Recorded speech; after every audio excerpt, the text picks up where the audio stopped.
Ladies and gentlemen, welcome to the Shawn Walsh Show, and today is going to be, for the first time ever, a review edition of the Shawn Walsh Show. What we're reviewing is going to be that show that just hit the streets just about a week ago, and that being Ultimate Glory 4. And today I am not alone, as I have an esteemed panel of guests with me, so I'm going to let them introduce themselves. You've probably heard of them before. First, we have Adam, who you might know as Kenyon Phoenix in COH. Hello, bitches. He threw away my cookie. And that would be Jay. Hi. What happened to us introducing ourselves? This kind of sounds like you're introducing us. Okay, now you're just talking. This is Andrew. This is Fist, the guy who put that inappropriate image on the COH page. I don't know what you're talking about. Whatever. It's a family show, man. And then we also have Steve, M. Accuracy. Thank you, ladies and gentlemen. And stranger things have happened, and that happened at Ultimate Glory. We're going to get right into the show. We're going to get to the opening match, which was a last-minute match. But a last-minute match was 3 stars, and that being Nate the Great going up against Morris and the newly heel Goonie. Go ahead. I tried getting to this match, but just the mere thought that this match was the last minute bothered me so much that I didn't care at all. Well, never mind it was last minute. The problem was it was a match that basically said, okay, we've got nothing for you three, so why don't we just throw you in a triple threat match? Basically, yeah, it was. And not only that, no offense, Travis, but the match sucked. I didn't care for the match. I thought it was just kind of there, and there was nothing special. And I hate the ending. I thought Nate winning off of a big boot was stupid. I didn't. And I think if Goonie just turned heel, he should have gotten the win here. But whatever. Keep in mind, Bully Nate's or Nate the Great's finisher is the big boot. Yeah, I know, but he's known for that outsider's edge, and I mean, maybe he has done it before, and I just haven't noticed it. But Yeah, he did it. He did it once before with Johnny Thunder at Anniversary Night 3. Oh, I don't even remember that. But yeah, the whole gimmick was kind of like with Sheamus and Daniel Bryan. Just one boot right when the bell rings and then pin him 1, 2, 3. Well, I thought the match was decent. Just decent. I really have no opinion on it. There is barely any build. I'm cool with the Goonie heel turn. Let me any build? There was no build whatsoever. Let me ask you guys this: who had an issue with Goonie not winning the match? I do. Same.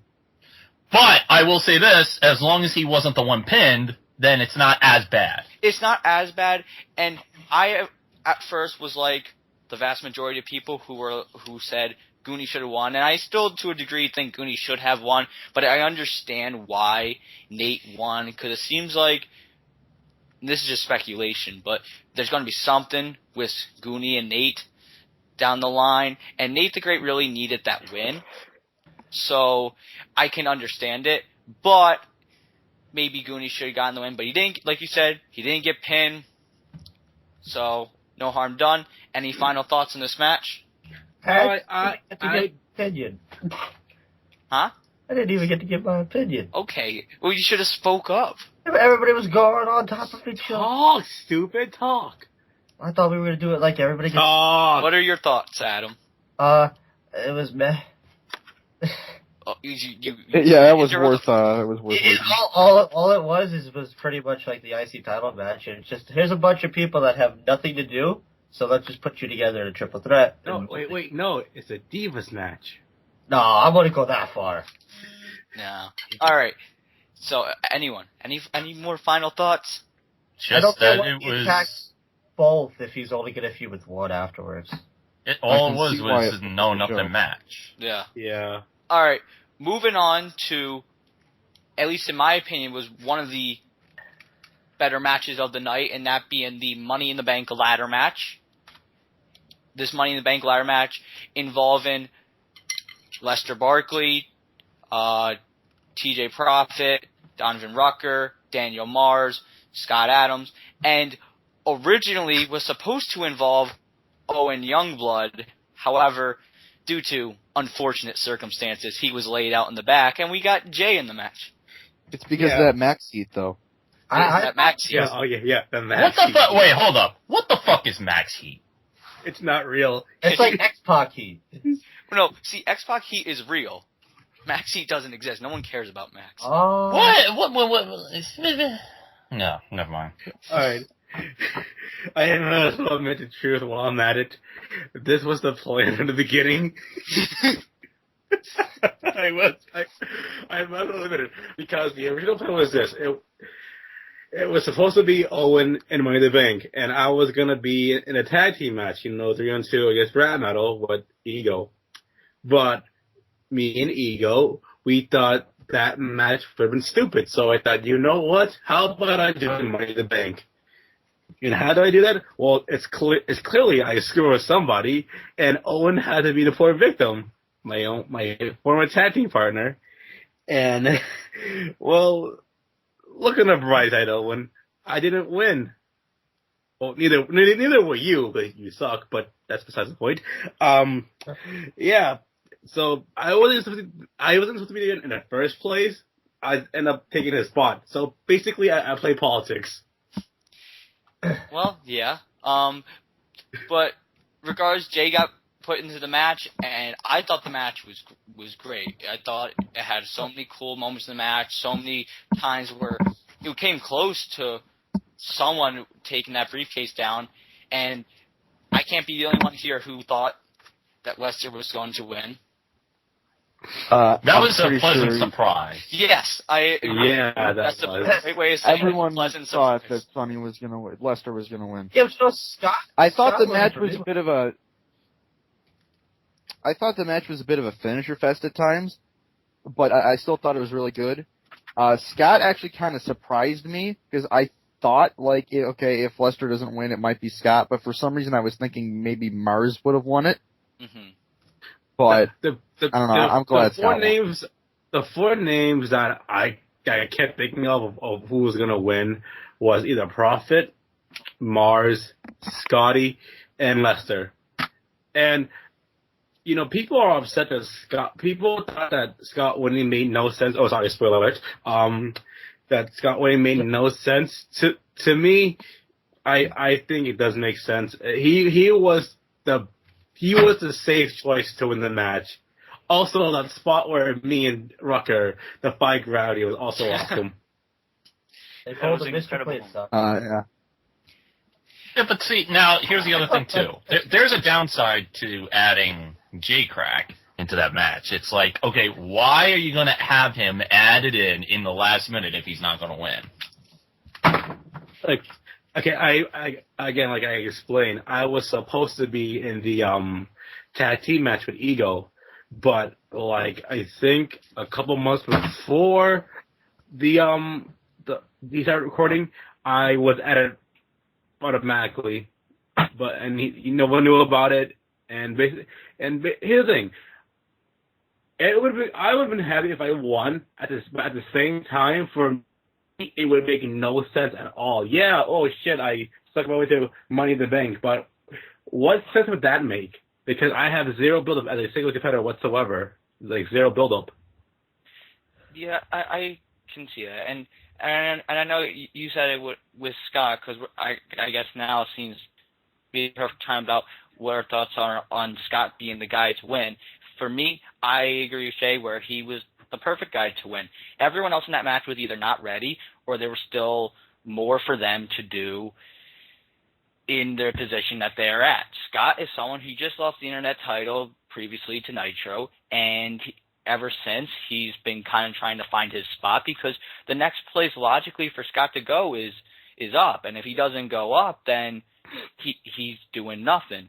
So him winning Money in the Bank makes the most sense, and I think there's going to be a lot of intrigue on Scott Adams this upcoming season with him carrying that briefcase around. I'm actually kind of excited that we... Oh, go ahead. Scott, I mean, besides Sonny, who really has not as good as a developed character as Scott have had, I mean, obviously he was the favorite going in by a lot of people. But Scott has the backstory and the build of his career that makes sense why he would have a briefcase win. Just he was Internet champion. He was with the Enterprise. He wasn't a favorite at probably that much to a lot of people for this match. Now he wins. And look, he's going to go somewhere with it. And it's also good to have a heel with it. I think he was the best developed character to win it, even though I do agree with Andrew. I thought if it wasn't going to be Sunny, I could have seen Mars winning it. So I'm the only one who thought Scott had a good chance. No, I thought he was the second best chance to win. I'm actually with Scott winning. I'm excited that there's finally a heel holding Money in the Bank, because when Goonie won it, he was a face. Blair won it as a heel, but he kind of turned face like the show after. Yeah, because he started his feud with me like right afterwards. So, like, with Scott as a heel, we're finally have a chance to see one of those cheap cash-ins. So I think I didn't have a lot of faith in Scott winning is because I thought he might be leaving. Yeah, that was a rumor going around that he was leaving. So But I just luckily thought, he's not. Yeah, I'm glad for it. That the match was the second best, but the third best match of the night for me. Now, I don't see anybody making this point, but I think actually Lester not winning actually helps him, because going into this, there was a mixture reaction for him, the similar way that Roman Reigns got the reaction. And if he would have won this Money in the Bank, then it would have raised a couple of eyebrows like, okay, this guy's getting way over pushed for the limited of improvement that he has, which he has improved to a certain extent, but it's not to the extent of wanting to push him this quickly. So him losing actually does him better, because now he can try and find ways to get better, and then when it's time, he can go for it. As for Scott winning, I was fine. It was either him or Daniel, to me, that were plausible choices. I'll go on a limb and say that if Lester won, this would be a lot less positive. Right now. It's him with Daniel. Like, nothing against Daniel. No, sorry, Andrew. It's him with Daniel Mars. That's fine. That was it. Nothing against him at all, like at all. But he just started this weird development of his character. So for him to win Money in the Bank would be like, again, it's too soon. Like I said, Scott was the safer choice. He absolutely was the safer choice. And at this time, I'm going to welcome AJ Young to the show, who was late. But regardless, AJ, would you like to give your thoughts on the Money in the Bank ladder match at Ultimate Glory 4? I would, fashionably late as always. But my basic thoughts on the Money in the Bank ladder match, I don't know what most of you think, because I just came, obviously. But yes, you did. That's what she said. Anyway, I initially wasn't big on Lester Barkley winning, but over time, with that result, I'm kind of upset that he's not Money in the Bank. Yeah, I mean, Lester has a mixed reaction. There's people who love him, there's people who hate him. But out of everybody in that match, I feel like Lester was the most likely option. I think Scott, he is okay in my opinion, but it's just that when it comes to Scott, he doesnn't have the following that Sonny does. And when he was part of the Active Enterprise, he was really kind of like the lower tier member. He really didn't stand out compared to the MX receivers in the Alex Enterprise. I mean, that could be an unfair comparison, but It I is. feel It that really Scott is. I think it's a huge. Okay, but even with Fist got lost in the shuffle, but I feel like he didn't get as lost in the shuffle as Scott did. But I feel like this Money in the Bank with the participants, it lacked star power, and that I feel that the only clear-cut choice was Lester Barkley. Anybody else was kind of like, okay. Cool. I just really feel that this Money in the Bank lacked star power. Well, all right.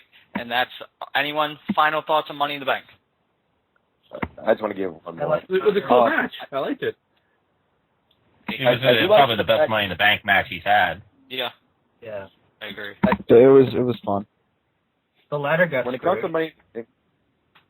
to Money in the Bank, I do like how COH has done Money in the Bank. I know that, this is the first time a heel has won it, and that now we finally get to see a cheap cash-in. I feel like the way COH has done Money in the Bank with who's won it in the past, I like that we've seen kind of like, the face cash-ins first, and then we start seeing things going left field, because when you look at the WWE, it's like, first cash-in was a cheap cash-in. And after that, it's like, it's already started off for you. COH has kind of gradually built Money in the Bank to be something crazy. And now that finally can happen with Scott. Absolutely. All right, now we're going to move on now. As you guys all know, the WWE decided to take down Ultimate Glory on YouTube, and Travis only has select parts of Ultimate Glory up on YouTube. So for some of the earlier matches, I don't remember the exact order, but it doesn't matter either way. So next up, we're going to have the Peruvian Street Fight. The American Psycho, Justin Bateman, versus Stefan Guerrero. I'll give my thoughts. For me, I know there's some people out there who really love this match, and I didn't hate the match. I thought it was a fine match, but I just didn't care. And maybe it had part to do with I haven't really cared about this feud, especially towards the later. And to me, it feels like what Rusev and Cena is on the WWE right now. It's like another match, and I just didn't care. It was nice to see Bateman get the win, and I know I am not alone in this. Did not like him wearing his Street Fight gear. My thing here is it was not, to me, an amazing match. I know a lot of people loved it, but I think the part that really bothered me was that he made Stefan Guerrero tap. And to me, when it comes to characters like Stefan Guerrero or even right now, the Raging Redneck, or just those types of characters, and accuracy, definitely. I had a big problem when Travis had me tap out on night one because my character enjoys pain. That's why my character came up with the excuse that I did it on purposely for Alex to retain. But my thing is, if he's the Peruvian asshole and he's supposed to be this tough guy, this legitimate tough guy that can go in there and beat the piss out of you, he should not be tapping. No way, shape possible. I mean, if he's going to lose by submission, it has to be passing out, not tapping. And the game obviously doesn't have that feature of passing out. So I thought the finish was wrong. He should. I agree that Justin Bateman winning. That I agree with. It's just he should have won with the Bateman bomb or whatever he calls it. All right. I think Stefan's attire was kind of weird, but I liked how his moveset was a bit different. It wasn't Kevin Steen anymore. I just thought it was a by the books hardcore match with a flaming table. Nothing special. We've seen it before, and this feud just got really boring after Anniversary. Yeah. Nothing special. Nothing I'm gonna remember. Nothing I care about. For me, least favorite match of the night. I actually enjoyed the triple threat at the beginning. Jay? I don't care. All right. AJ? I mean, kind of building off what everybody else says, it's like the feud had steam, but then somewhere it just kind of like went left field. Stefan Guerrero, I think that, with the right guidance and with like the right booking, that he can be one of the next big things in COH. But I don't think this feud with Bateman really did anything for him. It's like, hey, I feud with Bateman. Well, I mean, the feud lost steam, and so guys became like, whatever. Well, but the good thing for the both of them is this seems to be the end of the feud, and they can move on to their next feuds, whatever they may be. So. Yeah, I just feel, I do agree that, someone who's supposed to be this tough guy, someone who's supposed to be this, like, hitman of sorts that, goes toe-to-toe with Bateman, I don't think that he should be tapping. I also don't agree that with Bateman wearing his street clothes, because, if it was any other CPV, it's no problem, but considering that it's Ultimate Glory, why are you dressing in street clothes walking in the Goldberg pyro? It just doesn't look right. Yeah, it doesn't. Anyone? Well, Travis does that with street fights sometimes. So. But Well, he did it in my fight with Yeah, he did it in my fight with Zane LaFontaine, but again, we both were in street clothes. Meanwhile, and not only that, our feud did not lose a lot of luster going into the match. And in fact, not to toot my own horn, but toot motherfucking toot, I thought our feud pretty much stole that year. So, Yeah. This is a PG environment. Well, you're Steve. You're better than all of us. All right. Anyone? Final thoughts on this match besides that it was there? Don't give a fuck. 4 out of 10. it was what it was. That's it. All right. Subscribe to Zergo Burgers. And the WWE Network for the low price of no, we're not doing this cheap plug stuff. All right. You can go watch the Gideon That one Stampede. Oh, The award-winning WWE Network. no. All right. Next, we're going to talk Check my about SoundCloud. Kevin Cross versus Kenyon Phoenix. Now, I thought the match was a good match. I thought it was really cool to see Kevin dressed as Atticus Marks. I thought that was a really nice touch to the match, and I'm very satisfied with how the match ended up and the victor, and that being Kenyon Phoenix. Now, Kenyon, why don't you talk about the match yourself? Oh, okay, we're going by that kind of. All right. I thought the match came out exactly how me and Kevin wanted it to come out. Originally, Travis wanted us to have like a street fight thing, and me and Kevin were like, "Nah, there's too many gimmick matches on the card. Let's just have a pure fight wrestling match."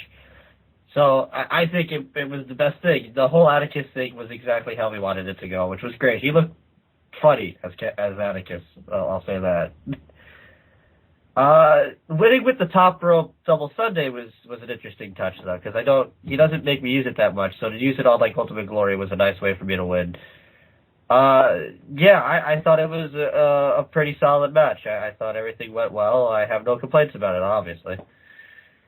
All right. AJ? I am very satisfied with the victor. For someone who actually suggested this feud, I'm very happy to see that, both probably the most underrated people in COH got a chance to shine on the card. I'm also very happy that by far the most underrated person in COH, being Kenyon, won the match. I hope that this feud, continues in the future, because I feel that, as long as, they both have ideas and they can keep bouncing around ideas, that it would be beneficial to both of them for main event pushes in the future, especially Kevin, because, he lost a bit of steam during his COH title reign, which is an understatement, but I feel that this feud is something that can propel both Kenyon and Kevin. All right. Jay? Who gives two flying fucks about Kenyon? He's such a faggot. I'm joking. I agree with AJ. He is... I wasn't going to say he was underrated, but someone wants to interrupt me. Like I said, yeah, Kenyon is very underrated, and the match was pretty good. I agree with Adam that Kevin, as on Atticus, is quite strange, since, Kevin's dark-skinned, and he's wearing Hawaiian shirts, but that's a different story. And I must say right now, the finish... I didn't like it just for the mere fact that I despise creative finishers. I really do. They look so ugly. They really do. But besides that, the match was good. And finally, Kenyon gets, a win. That is all. All right. Andrew? I thought it was one of the more underappreciated matches on the card. I actually was kind of shocked when, Steve did that favorite match post on the COH page, and some people didn't put that in their lists. It's did you forget this match was on the card? But I really liked it. I liked Kevin as Atticus. That was a cool touch. I'm glad Kenyon got the victory because he needs it.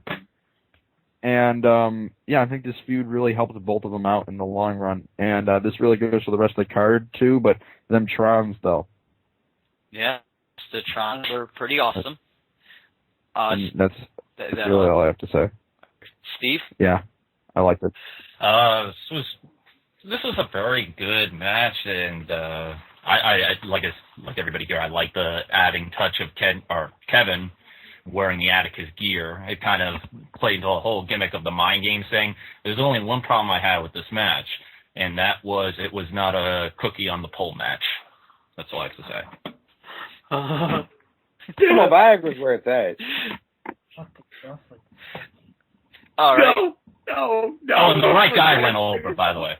Yes. All right. Next match is for the COH Pride Championship, in which we saw Fisk go up against the Great D, and this match surprised a lot of people. It surprised me for the mere fact of how the match Surprised went. me. Yeah, surprised the own champ.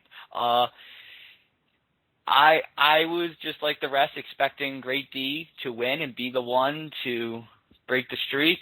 However, that did not happen. And in fact, Fisk looked pretty dominant. Fisk gave him a nice ass kicking out there, and I love that Travis had Fisk win and continue the streak. And I think it was the best move to do. And I just love how that match ended up. And so, Andrew, what are your thoughts on it? Well, yeah, it's good that I'm going first because unfortunately I'm going to have to get out of here after this match. Prior commitments have gotten in the way. He's getting a haircut. Yeah, I was incredibly shocked by the result of this because basically everyone and their mother was telling me before this that I was going to fucking lose, and there was nothing I could do about it. It was set in stone because, Travis, Great D Kim's and he wants to get the CCL fan base. And then he decided not to do anything with it. So I guess I took advantage of that. I actually liked how the match turned out. I thought it was a pretty good match. And yeah, Great D really didn't have much advantage throughout the entire match. I kind of kicked his ass. You looked like Brock Lesnar in there. I will say though, I don't know about you guys, but looking back on it, I didn't think going into the show that the song I chose would fit me as well as it did. But looking back, I was like, yeah, this is perfect for this match. I'm glad I retained because it kind of ruins the whole, oh, you're a joke, you're the forgotten champion that I've been getting for the past 3-4 months now. And I think it really brings some steam back to my character that I think I'm really going to need going into next season. And I'm glad for that.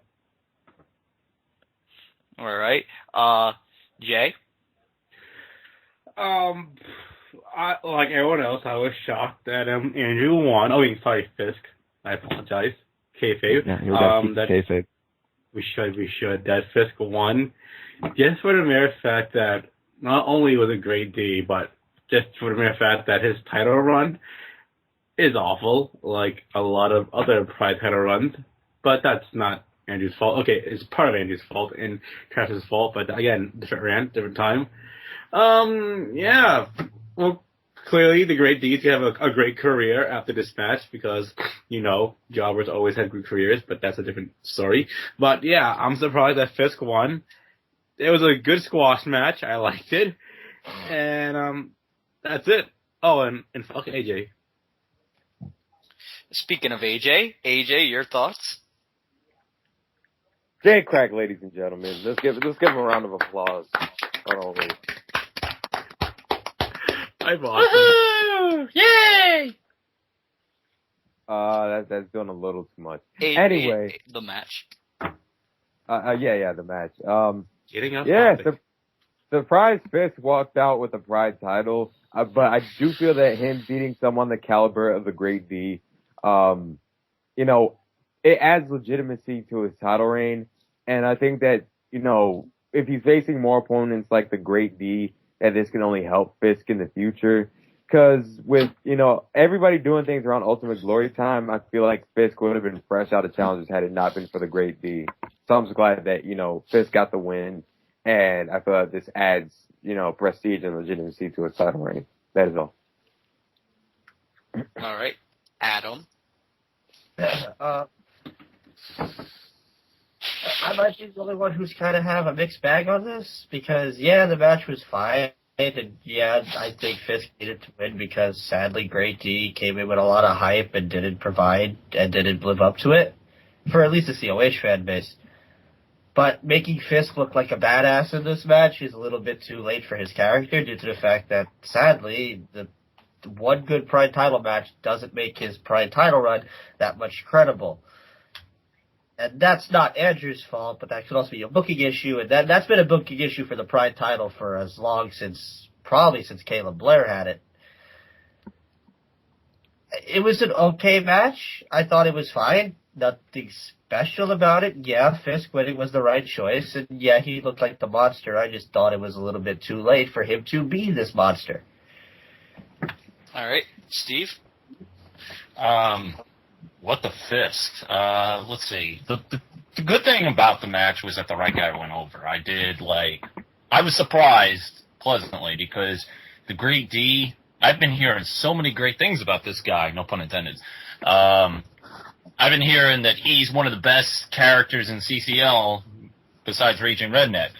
Well, here he comes, and I'm saying to myself, what's so special about this guy, okay? That's why there's that whole montage that I live by is don't take the bloom off the rose too quickly, because when you do that, then nobody can get really behind it. And if you would have given Great D the Pride title, especially since he hasn't delivered any goods since debuting, you would have made not only Great D look like an idiot with a Pride title, but you would have made Fisk look like an even bigger idiot that he couldn't beat this guy. Especially since Fisk is supposed to be this dominant monster who's undefeated. So, the right guy went over, the match was fine. I don't exactly remember it being one-sided, but, hey, you guys would probably know better than I would. So, I was fine with it. As long as the right guy went over, and the right guy did go over, and he went over decisively, so no problems. Yes, he did. And I'm also going to point out, for a final thought, that this wasn't the match, but this was on the show. This is a credit to Andrew. That was a very good promo, and to have a promo like that, which, in my opinion at least, has been your best one since you probably, like the one after you won the belt, and to have that promo and to have that match, it seemed for once that all the momentum for that moment is back in your corner, and that all the people that were no longer on the side of Fisk anymore seem to come back, and you seem to gain all that back. That was an incredible promo, and the match that came after that promo, it all just was perfect. And with that, I unfortunately have to take my leave. So It's really unfortunate. there's this shit up. Mm-hmm. Get out, you're fired. Leave, jackass. Yeah, Wow. leave. Oh, and by the way, stripped of the title. Yeah, Yeah. don't even deserve it. I wanna add that Fisk and the Great D.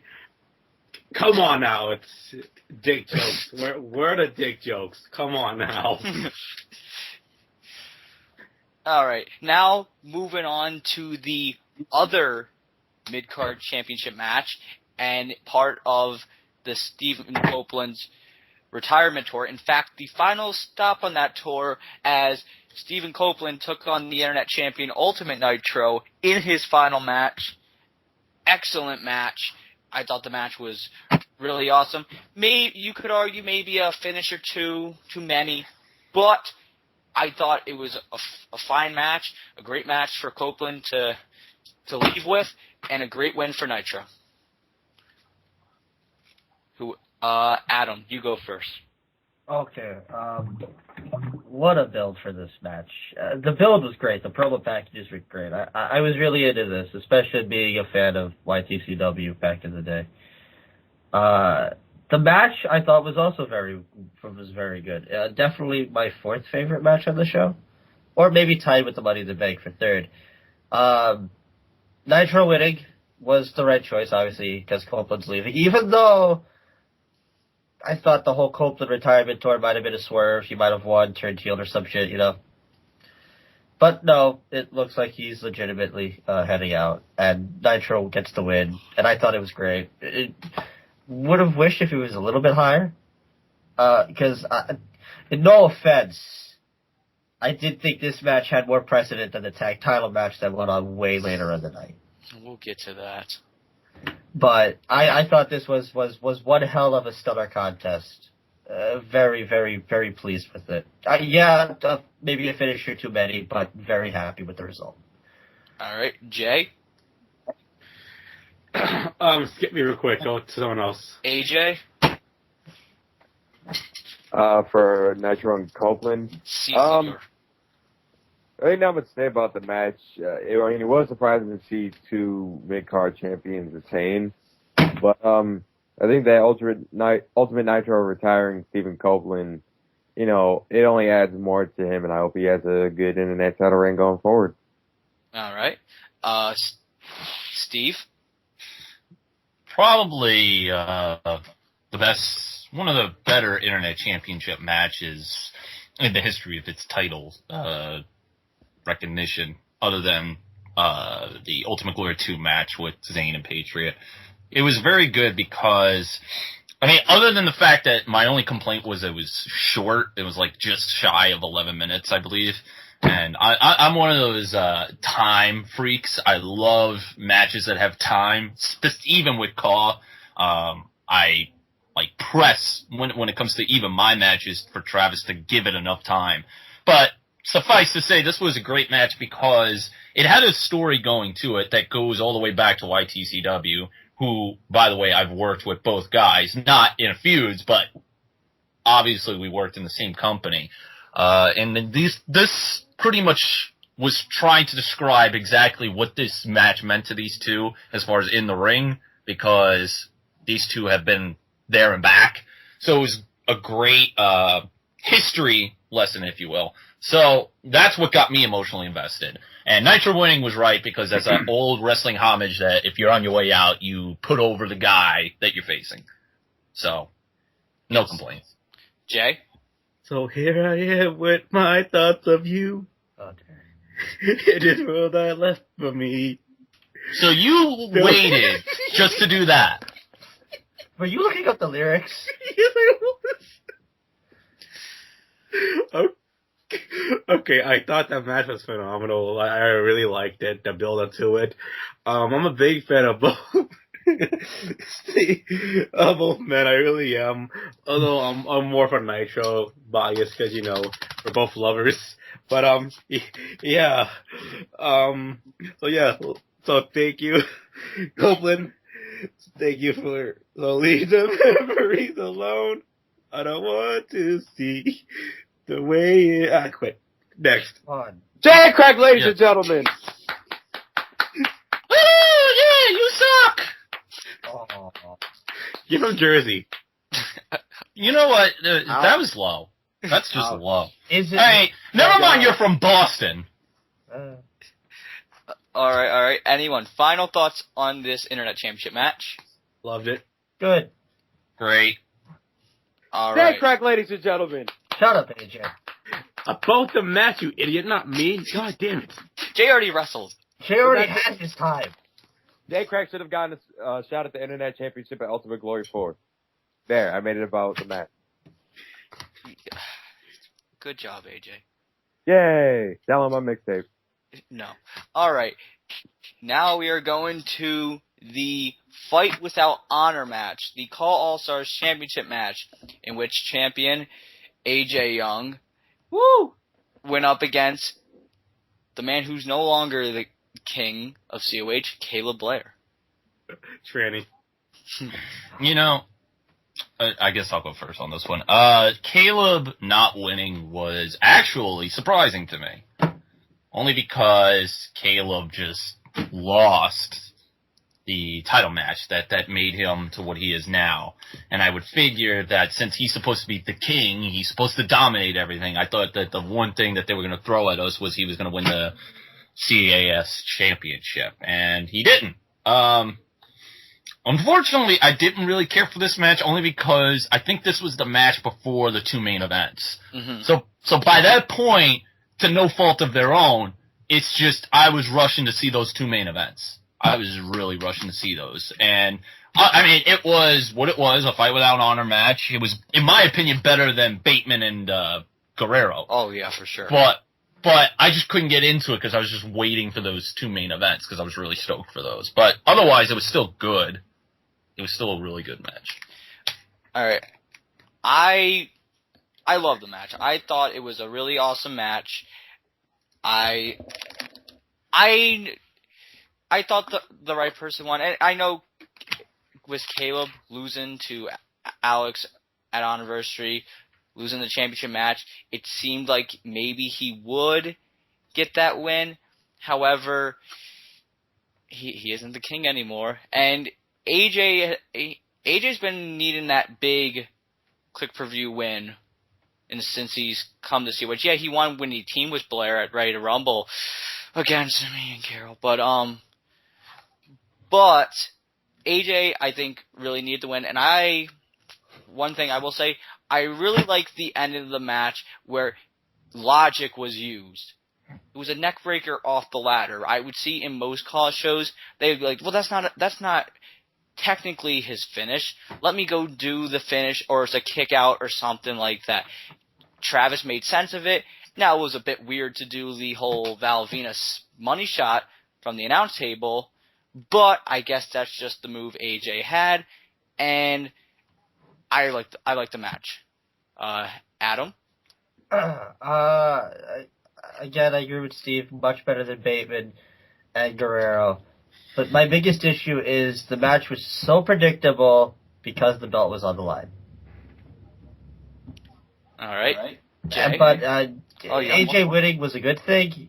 Blair losing, I think it was a bad case scenario for both men. Blair loses, his momentum goes down.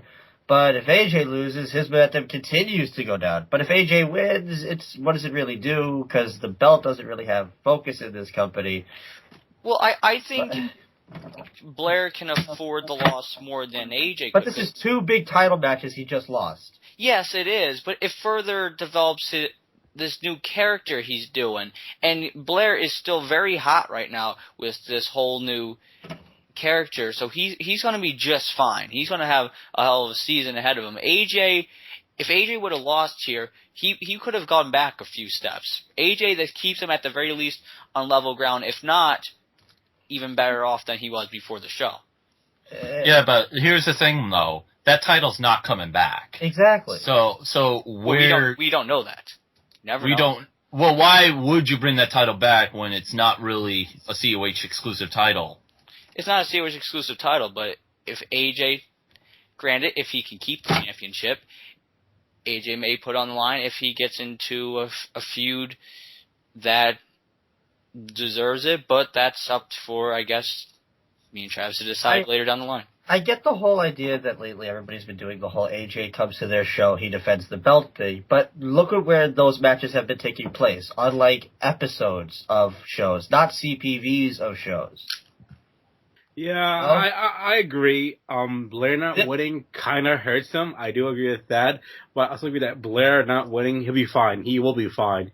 I know that, but I just think the belt being on the line out of nowhere was just a little contrived. That was another thing that just kind of like made me scratch my head. Why was the belt on the line to begin with? Yeah. I mean, I thought this whole match that they were having had nothing to do with the belt. It was more along the lines of that Caleb's pissed that AJ, quote-unquote, screwed him, because that's how he lost the title in the first place. The title should not even matter. Why would okay, see, here's the thing, though.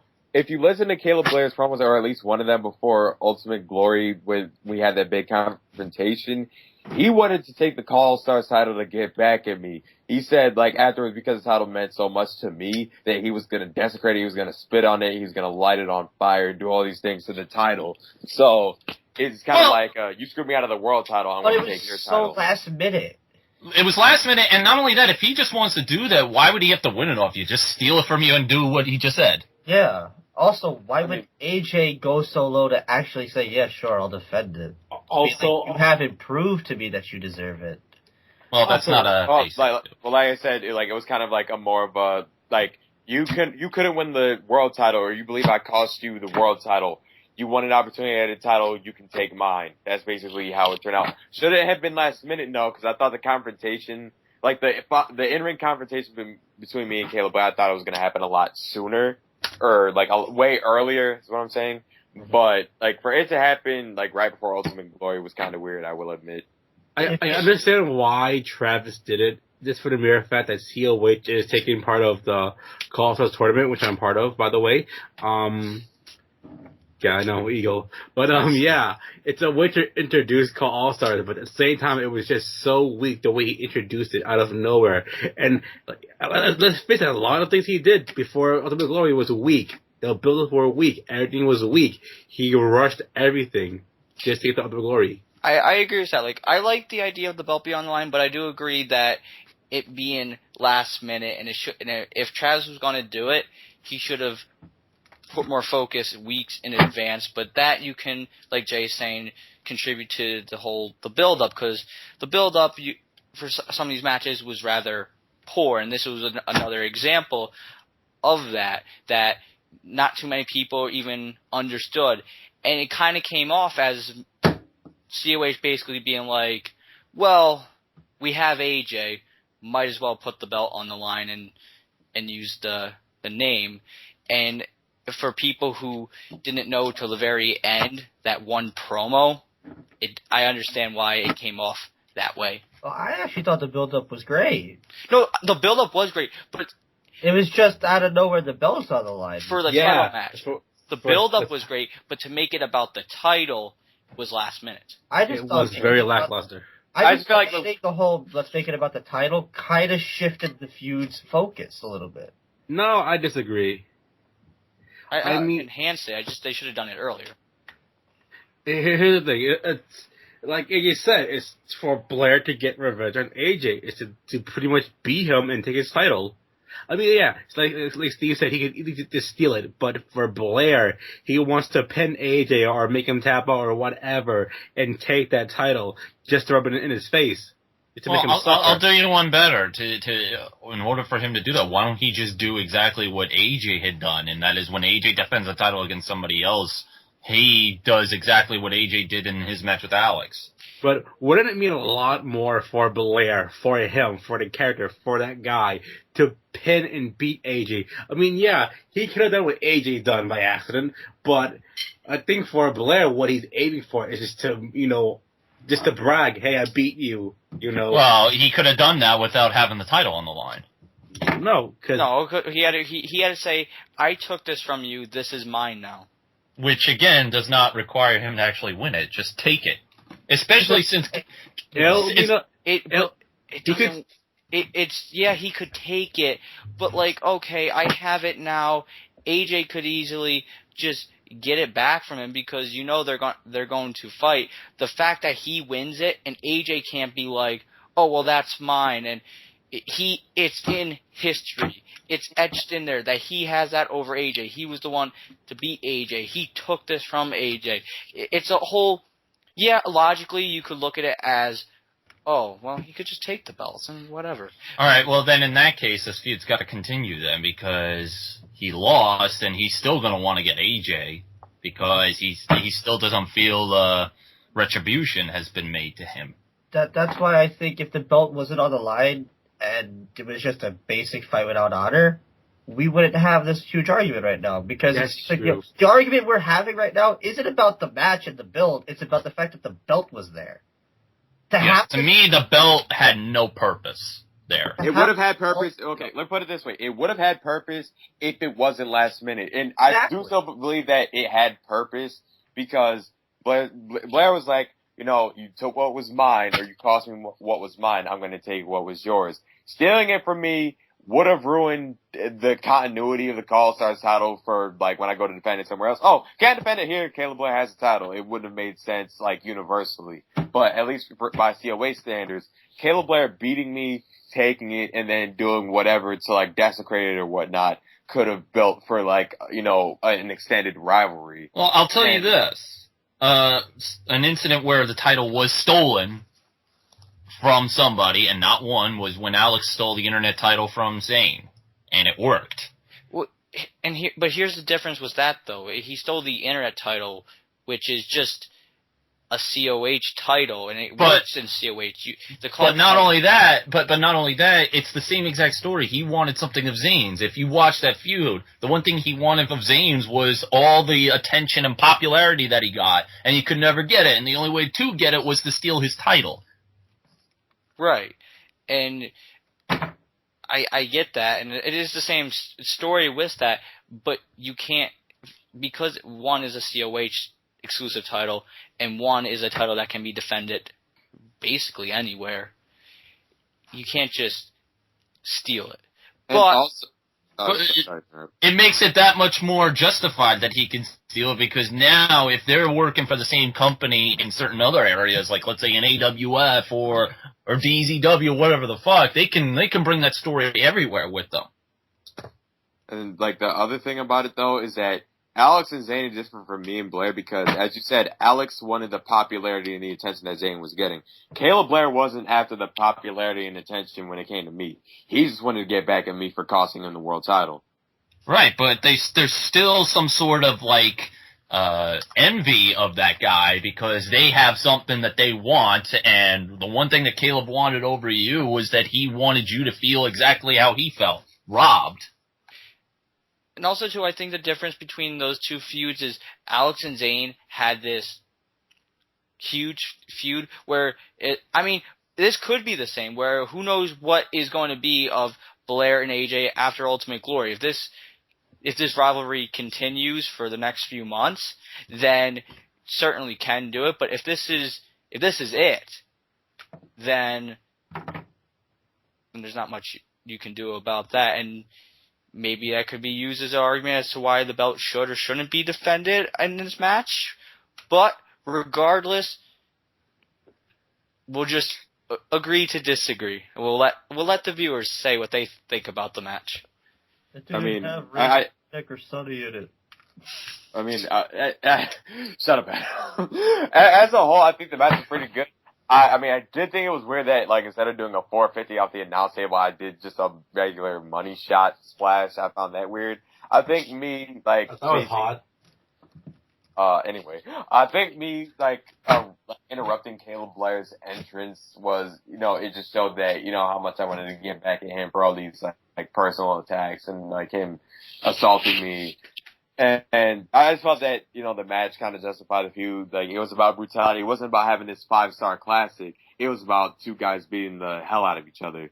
And that's what it basically turned out as. What's next for me and Blair, I don't know as far as this feud, like, if it's continuing, if it's just going to end here. Now that I'm hearing your guys' argument, it would be weird to see it just end at Ultimate Glory.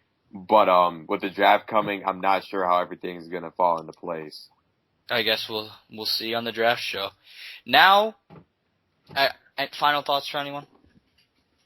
No, not really. Download AJ's mixtape. No, don't download AJ's mixtape. Go download the WWE Network for only $9.99. Or to Japan World. Okay. Now, on to the two main events of the evening. We're going... whoa. Tag team title match. Oh, geez. See, that's a match I wanted to forget about. Alright. So, seems fitting I should talk about this one, because I was in it. So, the tag team titles were on the line. Egotistical Bastards, Shawn Walsh, Ryan Carroll versus Crap Metal. So, it was a very anticipated match for months, and it's... Okay, well, thought to be. And then it got some controversy surrounding it, due to conflict, shall we say, with us and Rap Metal. Lazy little fuckers. I'll get. I know you have a thing to say about that, so I'll save that for you. But I'll talk about the match in that. First of all, didn't me and Carol look dapper? That's besides the point. We went out there. We had a elimination tag match for the tag team titles. And it was going fine. One thing I didn't understand about the whole match, and for me it kind of ruined the match, is that I got eliminated first. And no, not because of the fact that, I got eliminated first. Like, I don't care. It could have been me, Carol, or whoever. But the fact that it then ended up being a 2-on-1 situation with the faces with the one guy being Ryan Carroll, who looks like, oh, poor Carroll. Why is Carroll getting the sympathy spot? Carroll is the huge heel of the match, and he's there fighting, taking both of them on. He did it by himself. He beat Brandon Ross. He almost beat Matt Barnes.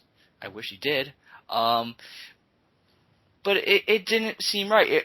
If we were going to retain the belts, fine. But the fact that Rap Metal did win the titles, I didn't get how they had the advantage. To me, it should have been Brandon Ross gets eliminated first. Now Matt Barnes is all by himself. What's he gonna do? And in the end, he gets that big face moment where he does beat us and he does win the tag team titles for Rap Metal. That's just my thought. I just did not like that at all. I thought I got eliminated quite early, which seems to be a pattern. And then also, when the hell did Brandon Ross have the time to climb all the way up to wherever the hell that was, and then fall down on Jay, who just happened to be walking by? Rudeness, but leisurely stroll. Yeah. yeah. So that's my thoughts. I wasn't a big fan of the match, and as you guys probably know, I'm not a big fan of Rap Metal winning, but it is what it is. We'll go to AJ. I did enjoy you guys' attire, but I think it would have been better if you guys were dressed in Baltimore Riot gear. Oh, Jesus. Yeah. Yeah. Anyway. Pop my mixtape while I start destroying shit. Alright, yeah, Steve has a comedy mixtape. Oh, my God. Yes. No, matter of fact, Steve, you could be on the WWE Network, opening for Mick Foley. Oh yeah. Cheap pops, fam. I'll bring my sock. For just $9.99. Because I think my sock needs a companion. Oh, Lord. So we'll get Mr. Socko. Oh my God. Oh, okay, I'll get on He's right top. here. Oh, shut up. Back to the match. Yeah, shut up. Back to the match. I do feel that just in any elimination match, unless the dude that's left alone is like a freaking giant, there is no reason why the heel should be stuck in a 2-on-1 predicament, because then it makes the heel look like the face. And like you said, it's like, poor Carol, why is Rap Metal ganging up on Carol? It's like, COH hasn't built Carol to be like a freaking like machine. So why is he like stuck in the 2-on-1 predicament? And why are the champs being eliminated early? It's not only that Ego are heels, but they're the tag team champions. It looks bad on them if one of their guys is the first one eliminated. And again, I do feel that with all the controversy surrounding Rap Metal and their like actual dedication and efforts to COH, I feel that them winning the tag titles sends the wrong message, and that if they won the tag titles, what difference would it make if the Great D won the Pride title? That's the way I see it. Adam, Yes? Oh, okay. your thoughts? I'll be solely honest with you. I actually skipped over this match. Thanks. Because I knew what I the watched your outcome... match. No. The reason is I knew what the outcome was going to be. And I knew I wasn't going to dig it because, Headstrong, and fucking, the tops of COH wanted Rap Metal, even though it was the wrong decision. And then, as soon as I saw that you were eliminated right away, I was like, there's no point in me watching the rest of this because I know what's going to happen at this point. Also, Carol looks like a face. Yeah, Carol should never look like a face. The right choice would have been get Brandon Ross out so that big-ass Levi takes on two smaller guys. But then it wouldn't look so much like poor Levi or poor Matt Barnes. But it would have also made sense because he's the face. True. Yeah, it works for him. And also, it did look like, I skipped over it. I got nothing to say. I knew what the outcome was going to be. The wrong people won. Also, you guys look like weird skeleton referees from the 80s. Well, thank you. Steve? I really don't have much to say about this match. This match was so, forgettable. In the sense that, like with Adam, I knew who was going to win. And like with you guys, I was kind of disappointed that in the lead-up to Ultimate Glory that these guys hadn't delivered. I mean, these guys, Rap Metal, was a team that I was, pushing for a while when they were dedicated, especially when they had their match with Team Yesbeard, and they kind of held their own. But they didn't hold their own here as far as the promo work, and it just fell flat. So, it was... Like, again, I agree. Why was Ryan Carroll the babyface in peril? Why? It just didn't make any sense. So. All right, and Jay? All right. Let me tell you guys a little secret. No. The original match to this match was gonna be the unwanted matches me and Owen and Rap Metal. Now, think about that. Owen barely cuts promos, like he can, and Rap Metal, up until now, barely cut promos. So basically, it was me carrying the entire feud. I couldn't do that. And if I knew that Rap Metal were gonna be this stupid, because a simple post on the fucking page is too difficult for Levi, who can make top 10s on his fucking Facebook, by the way. It's too difficult, or a simple promo, whatever. They couldn't do that. I would have politicked my way and got either the new movement or Future Flight. These guys did not deserve this spot whatsoever. Just for the mere fact they were not dedicated. I mean, how hard is it to make a simple post or a simple promo? It's not that hard. No matter how busy your life is, it shouldn't be that hard. Or if things going on, at least tell us. It's not that fucking hard. The wrong team won. Now the match, I could care less about. It's just for the mere fact this is the one match, the one tag team match that a lot of people wanted to see. Ego versus Rap Metal. Rap Metal, who people praise so much, who were very hardworking up until now, that is. And against Ego, the veterans, whatever. This was a dream tag team match in COH. But for some odd reason, it just fell flat on its face, thanks to Rap Metal. Alright? You guys do not deserve those tag team titles whatsoever. And if I knew that you two were gonna be this way, I would have politicked my way, and I would have screwed you guys out of that spot and give it to some other tag team who deserved it. I'm not mad that we lost. Yeah, I am mad that we lost, because we lost to a wrong fucking team. I'm just mad because this feud was supposed to be amazing. But Levi is, for some odd reason, too fucking lazy to do it, and Austin's probably too preoccupied with his girlfriend to make a simple post or fucking promo. Not only that, I despise our outfits. I hated my outfit in Money in the Bank, and I hated my outfit in this tag team match. Why were we wearing this? We look like those day-to-day characters on day-to-day, those little other things. We look like Kevin on his Facebook profile. You should thank Carol for that, because he wanted the face paint. Okay, me and Carol, we wanted the face paint. And Travis wanted us to also, pay homage to our FTC censorship gimmick. So he had us wear, the dress shirt and dress pants. But since Ego wears blue in COH, he made them blue.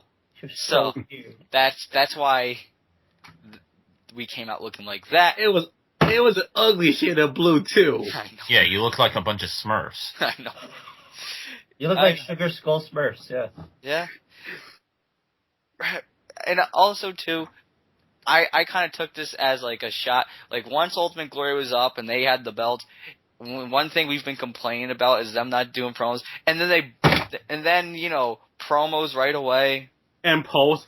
That, to me, is just straight up disrespectful. That is. I have never been more pissed off in my entire life. It's bad enough that Austin has a title that I want so fucking bad. That one replica I've always wanted so goddamn bad. But the mere fact that finally those two fucking idiots made a fucking promo after Ultimate Glory. Where was this promo or post during the entire fucking build-up? Yeah. It was hidden inside of Levi's top 10 lists. Are you sure it wasn't hidden in Austin's Jufro? I just think that was a shot at us just to piss us off. It was like, hey, let's do it after. I think you're just reading way too much into this. Really. Okay. So let me get this straight. Half of it. Let me get this straight. They finally make a promo after Ultimate Glory, after we complained to Well, them. yeah, after you complained to them. Had you not complained to them, they probably would have not made a promo. Regardless of it being intentional or not, it's still kind of It's weird, I'm not gonna lie, but Yeah. I think it's because you complained to them, and now they feel obligated. Oh shit, we don't want to get any more heat. I personally, talking to Levi as many times as I have, I don't think he would do something that malicious. No. If you knew what happened behind closed doors, Oh, yeah. Well, we'll save that for another time. yeah. Oh, no, Not the I live want to say it. I really Oh, want to God. say it. Okay. No, please. Yes, but we want to review the show. Yeah, we'll save it for when we have Levi on. Save it for the shoot interview. Yeah. All right. So that's that. That's that match. It's done and over with. Anyone final thoughts on the tag team title match? No. They came out with Wrong- that fire. Wrong people won. Yep. All right. So now we are on finally to the two main events of the evening. We start things off with the COH World Championship match. Yes, the COH World Championship match did not go on last, which I probably most people agreed with. But regardless, it was a great match between. It was magnificent. It really was. And it means so much more, especially now with the news that came out that Zane LaFontaine is leaving COH. So here I am with my thoughts. So that goes up, at least for the time being his final match in COH, and what a fitting match to go out on. I really liked it, and I also think the right guy won. Patriot wins. He had all that momentum from Anniversary. It was smart. It was smart for him to win. Smart money there. Steve? I'll be honest, and this is going to be one in a few. I thought this was match of the night. This was definitely match of the night because I love both guys, Stu. You're like my brother to me. Fist pump. He is a guy that I pitched for after Carl Jams had ditched. Well, you'll see that in the shoot interview. But he was the other guy that I pitched to face Patriot for the title. And this was, in my opinion, the best match because, everything went right.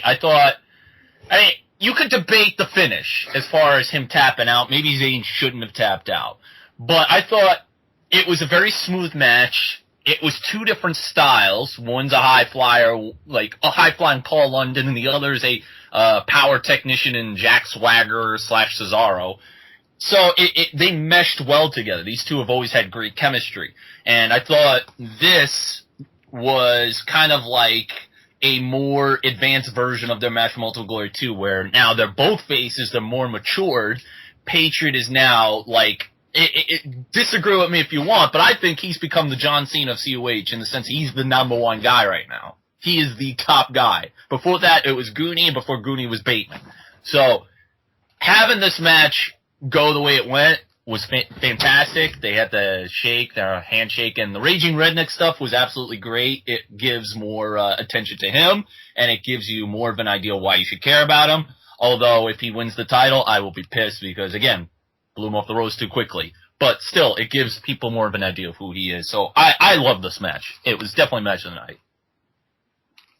All right, Adam? Jay? Okay, AJ? Okay! Just kidding. Oh, sorry, I had to. I do think that, with all, I feel that Patriot and Zayn was the most skeptical match on the card. Because, a lot of people would have rather seen Alex versus Zayn over Patriot and Zayn.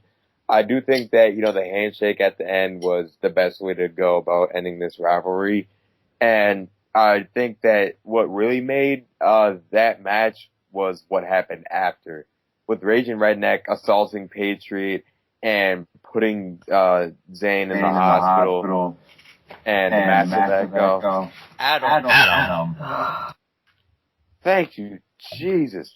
Anyway, I do feel that Raging Redneck's appearance helped a lot to enhance, I don't know, enhance Ultimate Glory as a whole because he's such a big name, and that him making his debut at Ultimate Glory in the way he did automatically brings steam to Raging Redneck and Patriot.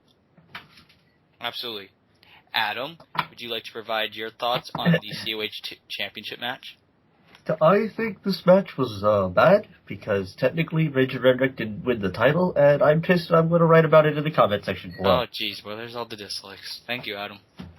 But no. I thought the match was match of the night. It was great. It's a shame Zayn's leaving because he had everything going for him. He was the DB of COH. And obviously life comes before Caw. Because of that, Zayn has to leave. Patriot keeping his momentum going is always great. And now Ray is here. And the best part about Ray here is that he's not the same Raging Redneck he is in CCL. He's a heel. Which is going to be interesting to see how the fan base, quote unquote, reacts to this. Because he's a bad guy now. Granted, I still have a feeling that the fan base is still going to be on his side and going to make him seem like a face, but I hope Ray cuts a promo talking shit about them, but that's a different story for a different day. Best match on the show. By far. The build-up was good. I would have liked a better, maybe, video package, but that does have a lot to do with the fact that there wasn't a lot of promo work for both sides. Patriot, yes, not much Zayn. But definitely 9 out of 10, put it that way. Great match. It makes the belt look great. Probably the best COH World Title match at Ultimate Glory. All right, Jay? He said skip him. Okay. I'll talk about this because I actually forgot to talk about this when I did my thoughts on it. Talking about Ray Geddes, and I agree with what you guys said, that I like that he's now heel, and it's different. And just the way he came in there, I compare it to like this, like seeing that awesome match and seeing them, Zayn and Patriot, shake hands was like the crowd on that one episode of Raw earlier this year when Sting came out and he cost the Authority that match against Cena, and the crowd was going crazy, and you thought that was it. And then Raging Redneck's music hits. He comes out there as the equivalent of when Brock Lesnar came out and fought Seth Rollins. It just made it so much better. You thought it got as good as it got, and then Ray Geddes came out there, and he kicked some ass, and he gave quite the ass kicking to Zayn LaFontaine. Further that feud between himself and Patriot, which I assume is going to be rolling into the beginning of the season. So we have that to already look forward to. One feud comes to an end. One chapter ends, and the other one has already begun. I thought it was quite fitting. Anyone's final thoughts?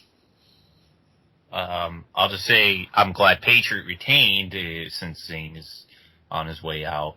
I thought Patriot should have retained just due to the fact he just won the title. Although Zayn winning wouldn't have been the worst decision in the world.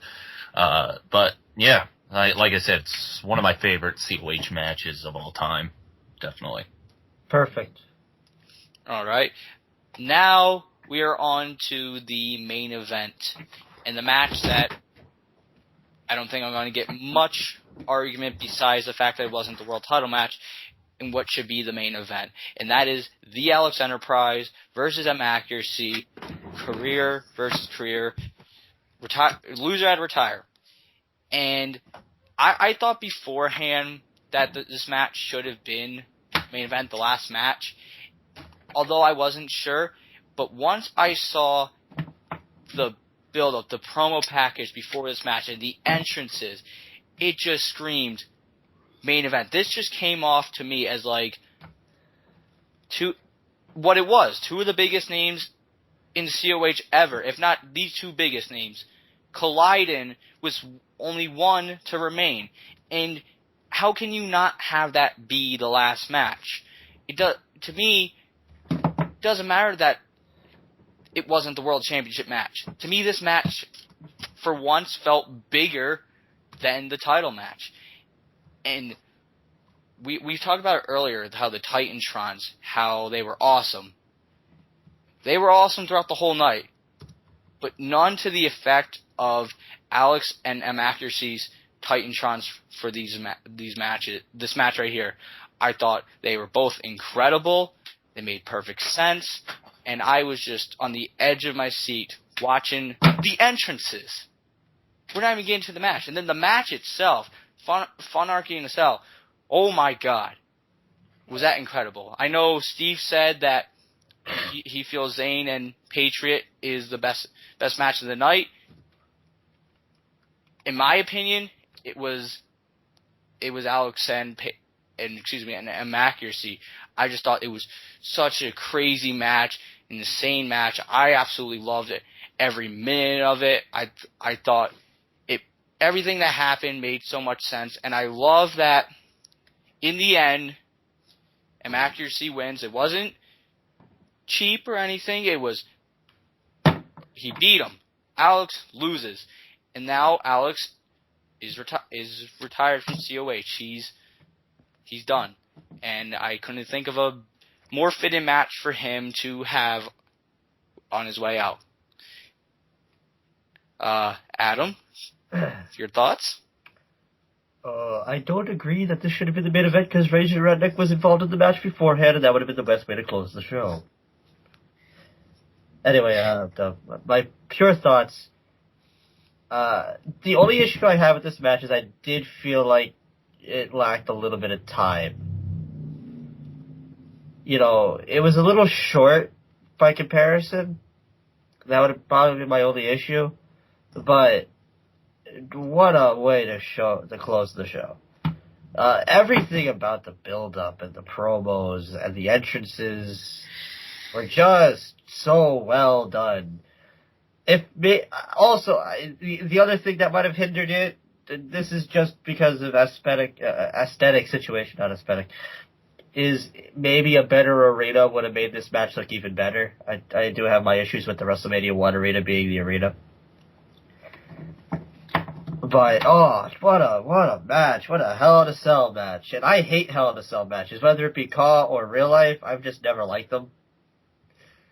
But I liked this match a lot. And, again, what a weird Ultimate Glory. 3 people, last matches, all on the same show, But a great closing to one of the best feuds COH has ever had. Even though it's not something that's been going on since day one, but all the build to this was a great way to close that chapter of one of the greatest careers in COH and one of the best feuds ever that's been created.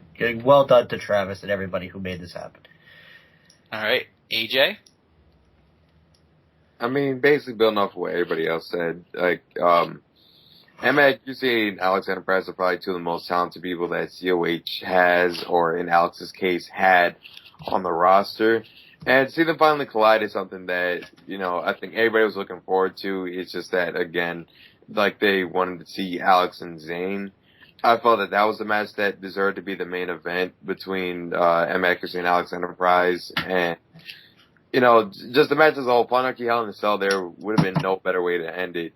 I felt that Alex Enterprise didn't need to win because A, he was on his way out, and B, with the year or the past few years that he's had, I think it wouldn't have mattered win or lose while you have M. Accuracy, who, in the past years, he hasn't won the COH World title for a while.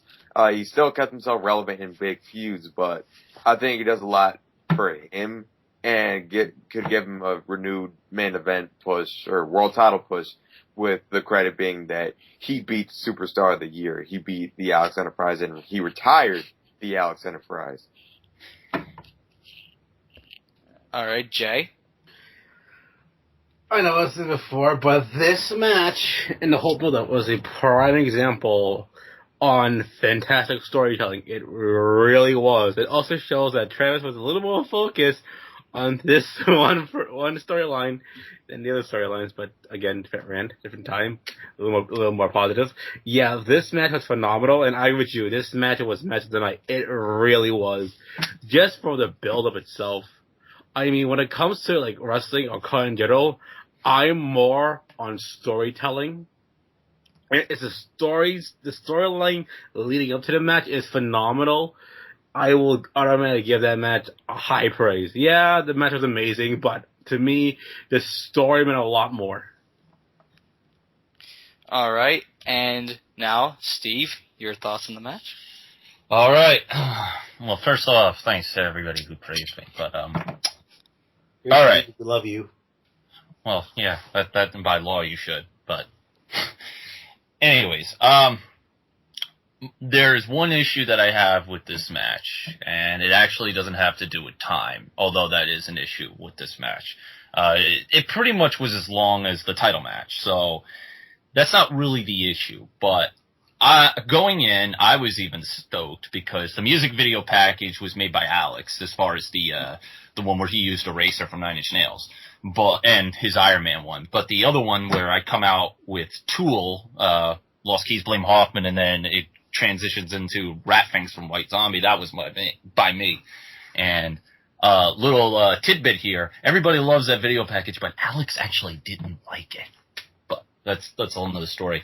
I have one problem with this match, and it's the one problem that hinders it from me calling it the best match of the night. The ending. The final move that I do was what I call the Funarchy driver on top of the cage. To me, it just did not feel final. It did not feel like, oh shit, it's done. It's not like I killed him. Like, think about Alex versus Zayn. He fucking killed him. He fucking did a pile driver off the top rope, and I think it was onto a sledgehammer. That is fucking final. That is clear cut. Or better yet, my match with Zayn. Zayn does his little dolphin pod off of the fucking ladder onto me. That is fucking final. Me doing a Funarchy driver just right on top of the cage like a normal way did not feel final. It felt like as if it was just a finisher. It reminded me of when Brock Lesnar hit the third F5 on Undertaker. It just didn't feel final. That's why it came off guard. To me, had I done the Funarchy driver on top of the part of the cage that goes right through, then I would be joining all of you and saying, yeah, that was match of the night. But that little tidbit just kind of like ruined it for me. Otherwise, it was a great match. I enjoyed it. I was happy to know that Alex wanted to feud with me at Ultimate Glory for his final match at COH. Now, I'll say this. Alex being gone is going to leave a huge, despite the fact I'm still there or Bateman's still there, it's going to leave a huge dent in this company. That's going to be a... I also want to add that a lot of people left, too. Not just Alex, but Copeland, who else left? Zayn left. We lost a lot of good people at Ultimate Glory. But here's the thing, though. That gives an opportunity for a fresh crop of talent to take over in the main event. But I'll say this. I don't think... I'm not even going to put myself in that category, because that's for you to decide. But no one can replace Alex at this point. The thing about Alex is, and he probably realizes this, but the thing is, who else could rise to the way he did? He went from being just another guy. He was another guy in his first year in that company. And then he went from being another guy to a guy that you need to watch out for to becoming one of COH's elite. Probably COH elite. That is unheard of. I've often said, or I've asked Travis, if you had to make a Mount Rushmore with 4 guys that in COH, who would they be? Who would be the 4 guys that would represent? And he said, Bateman, myself, Nate, and Alex. That is unheard of, the way he rose to the ranks.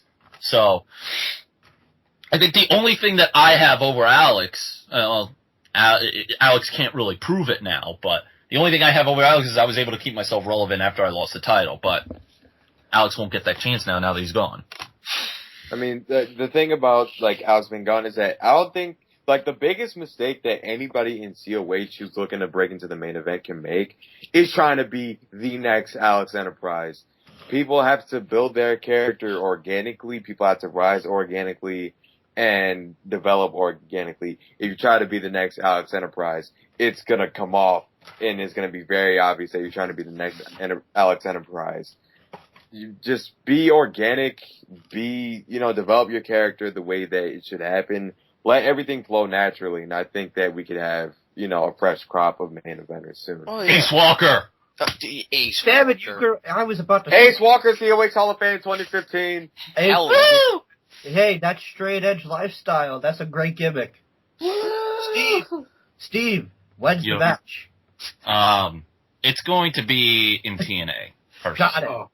Alright, but I actually like that you guys talk about this, not Ace Walker, but the fact that there's all these people leaving, whether it be Copeland, whether it be Alex, whether it be Zayn, and while it's sad that they're gone, there's a positive side to it. Yes, we're losing very top names or main event level guys, but like AJ said, it creates room for new stars, and I was even talking to Sonny about this, because he said, oh, these guys are leaving, and I was like, oh, but the great thing about this is it seems like COH is entering a new era. Like, this upcoming season feels new. It's not the same COH that we've seen from last season. And the last season was great. But it's also great for this upcoming season to be different. And I think Ultimate Glory gave a little preview of that. Gave a little last showcase of what was there before, and a showcase of the future, because now these people who've had their matches, whether it be Kenyon Phoenix, whether it be AJ or Blair or Kevin or whoever, will now rise up to the top if they work for it and earn it, and we're going to have a different COH, and hopefully it turns out to be an even better COH, and I am looking forward to that. I don't know about any of you guys, but... Well, I'm looking forward to it because, again, somebody had... I believe it was AJ that said that I was able to keep myself consistently in the main event after losing the title. And that's one thing I like.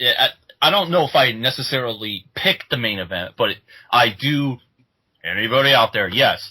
I do try to book most of the stuff in my storylines because I want my storyline, whether it's the main event or not, to be as intriguing as possible. And I always work with the people that I feud with. Goonie and I, that was our feud. I can't even call that my feud. That was our feud. He put in a lot of fucking time and effort in that feud as well. So, but with the whole argument that the new era is coming in, this is going to give me a perfect chance to work with some newer guys. I'm not spoiling anything, but if you didn't notice from the fucking COH page, I'm working with Kenyon Phoenix next.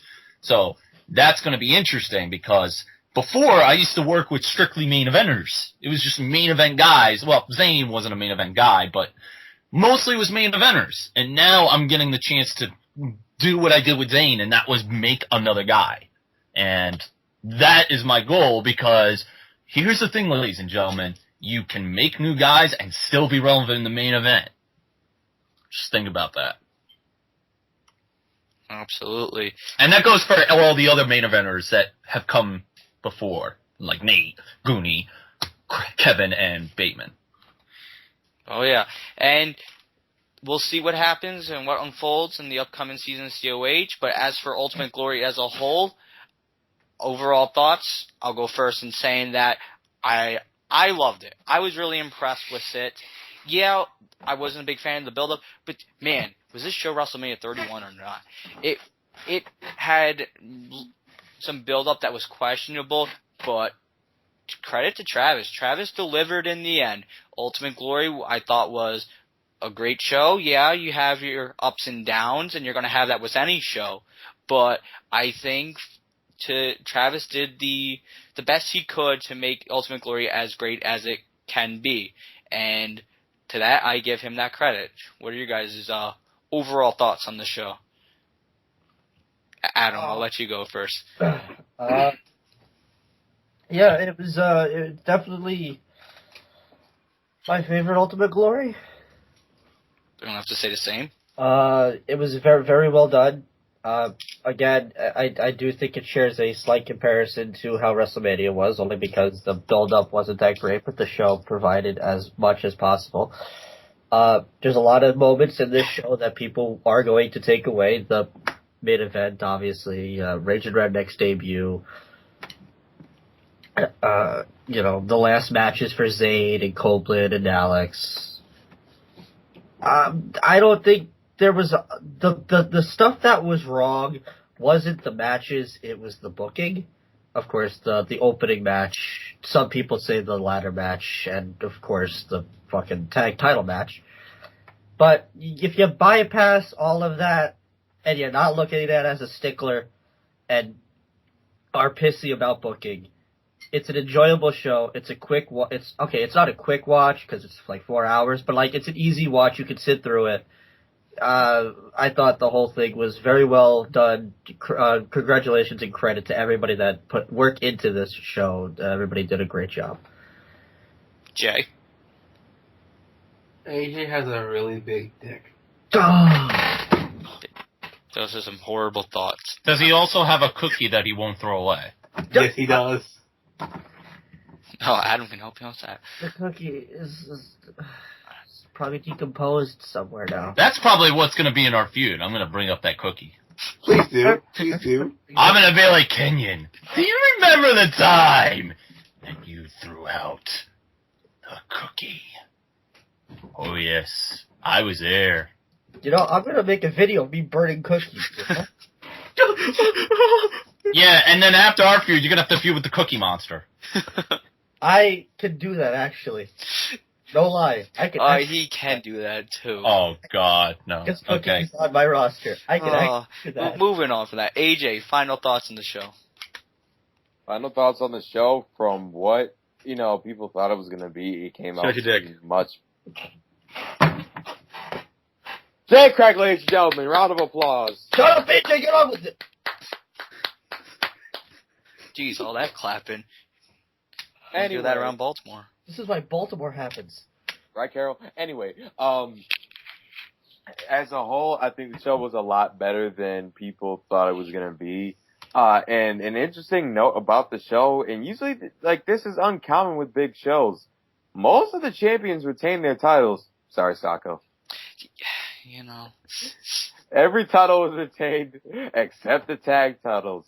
And at big shows, usually that's the place where you see a lot of change, where you see a lot of new champions and whatnot. So, it was very shocking to see that almost every single champion retained the title. Just throwing it in my face. I would throw the tag team titles in your face with rap metal. I have them. Yeah, shut up. Steve, your overall thoughts? Definitely the best Ultimate Glory. Probably one of the best shows he's ever done, despite our criticisms. I mean, obviously they're going to be that criticisms, but it was a show that, despite it being 3 hours, 3.5 hours actually, it's an easy watch. It doesn't even feel like 3.5 hours goes by when you're watching the show. It feels very smooth, very enjoyable. Loved a lot of the Titantons. I love the new attires that are coming in. Not just the new guys that are going to spring up, but just the overall feel just felt new. Like everybody's got a new Titantron, they've got new attires, myself included. I've got new theme songs for fuck's sakes for most people. It just felt so fresh. It felt like a different product altogether. And now where we're gonna go, obviously you see MX, you're seeing Kenny Phoenix, you're gonna see Patriot and fucking Raging Redneck. You're gonna see a lot of different things unfold. It's going to be interesting, and now with Slam being its own show instead of being NXT, I'm stoked to see where they go from here. Very stoked. Same here, and I hope everyone else out there is stoked to see where they go. If you haven't checked out Ultimate Glory, well, you're going to have to go on Daily Motion to go watch that. That's a shame.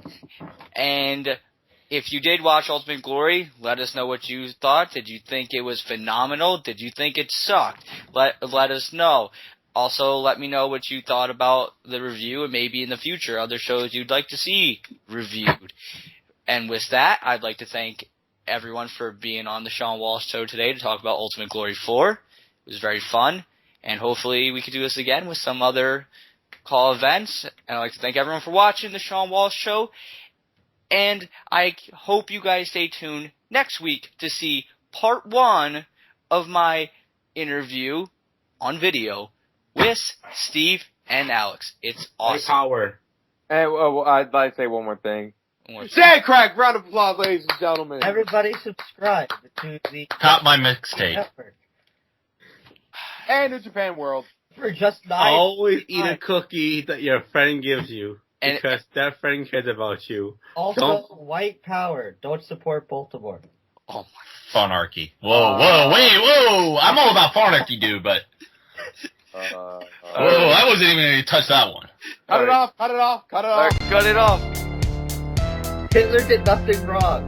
Oh, that's just... He was misunderstood, damn it! Turn it off. Jet fuel cannot melt steel. Turn it off. You better stop. Turn it off. I don't even know if Steven's awake. Taco, please tell me that you hit the stop button already. He's not recording. Oh, thank you, Jesus. It's all on tape. Oh my God! You would stop the recording right now and you said that to me. Can we put that in the book?